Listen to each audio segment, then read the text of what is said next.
Assalamualaikum warahmatullahi wabarakatuh. Perkenalkan, nama saya Elvina Aisyah Salsabila dari Prodi Psikologi tahun 2022 kelas B. Saya mendapatkan tugas untuk memberi tanggapan mengenai studi kasus mengapa banyak manusia yang melakukan pelanggaran dalam norma sosial ataupun norma agama, berserta cara mengatasinya. Nah, sebelum itu saya ingin mereview sedikit materi tentang hakikat manusia. Hakikat manusia dibedakan menjadi 3, yaitu al-bashar, an-nas, dan al-insan. Kapan al-bashar digunakan? Yaitu ketika ayat tersebut menggambarkan manusia sebagai makhluk secara fisik biologisnya, seperti cantik, ganteng, tampan, dan lain-lain, seperti itu. Terus untuk Anas biasanya digunakan dalam ayat Al-Quran ketika menggambarkan manusia itu sebagai makhluk sosial yang membutuhkan orang lain. Tuh. Nah, di sini ini yang membedakan manusia dengan hewan. Lalu ada al-insan. Al-insan ini menggambarkan bahwa manusia itu makhluk yang berakal. Yang mereka bisa membedakan mana yang baik dan buruk. Mereka bisa membedakan halal dan haram. Mereka bisa berpikir sebelum melakukan sesuatu. Nah, hakikat manusia sepemahaman saya seperti itu. Untuk menjawab pertanyaan mengapa banyak manusia melakukan pelanggaran, itu menurut saya disebabkan oleh beberapa faktor. Yang pertama adalah ketidaktahuan, di mana manusia tidak tahu atau tidak memahami hakikat manusia yang sesungguhnya, yang mereka harus, karena mereka dikaruniai akal, mereka harus mengetahui atau bisa memilah mana yang baik dan buruk, seperti itu. Yang kedua, tidak mau tahu, dimana orang-orang ini tidak mau belajar atau tidak ingin mencari tahu dengan cara bertanya atau browsing atau bagaimanapun tentang hakikat manusia yang sesungguhnya. Yang ketiga, tidak mampu mengendalikan diri, dimana mereka kalah dengan hawa nafsunya. Gitu. Yang keempat, ada niat jahat.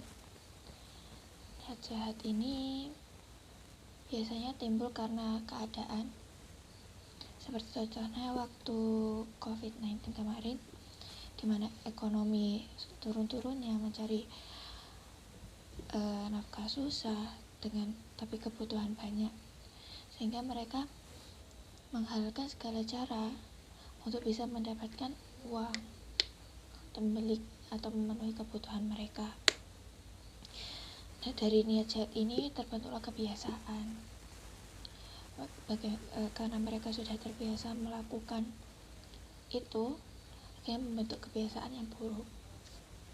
Itu. Yang kelima adalah adanya kesempatan.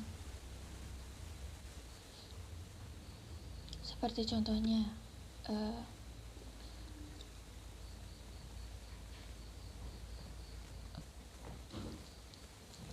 yang kelima, memilih ketentuan hukum yang mudah.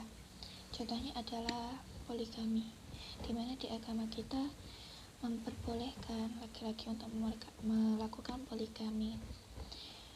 Padahal sebelum melakukan poligami, mereka harus memenuhi syarat-syarat tertentu.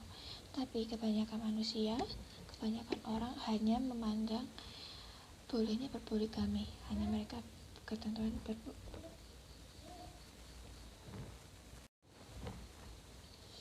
Yang keenam adalah memilih ketentuan hukum yang mudah.